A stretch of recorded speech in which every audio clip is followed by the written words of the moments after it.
Chà. Đây cha mẹ con.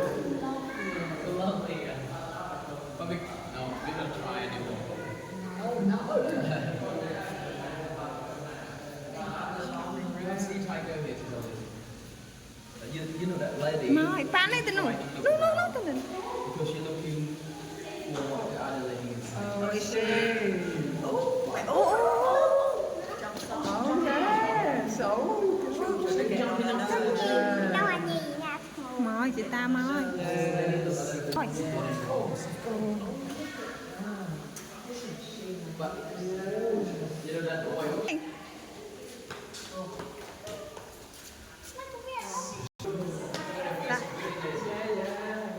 Chị ta mời, chị ta.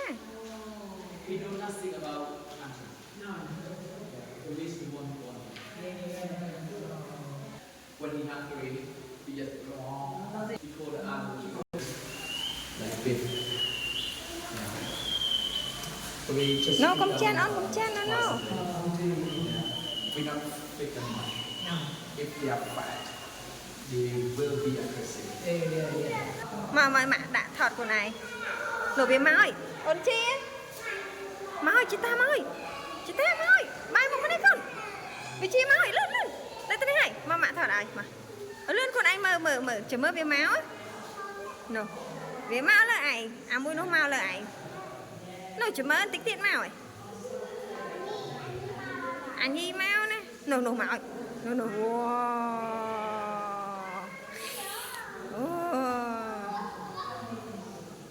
Cho người bia mau dơ nghe cuốn. Cho này hai bia mau ơi. Nụ đảo mời. Chị ta mơ.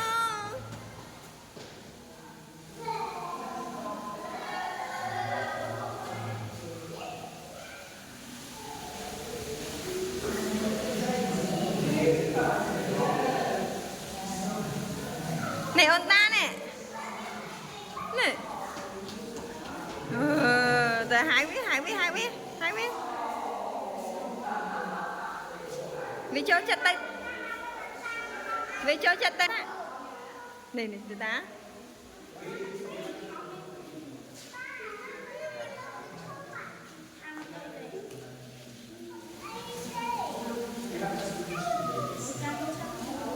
Ta bay một bên này ta.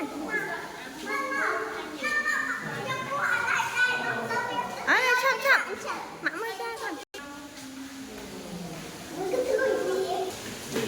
Chị ta mới.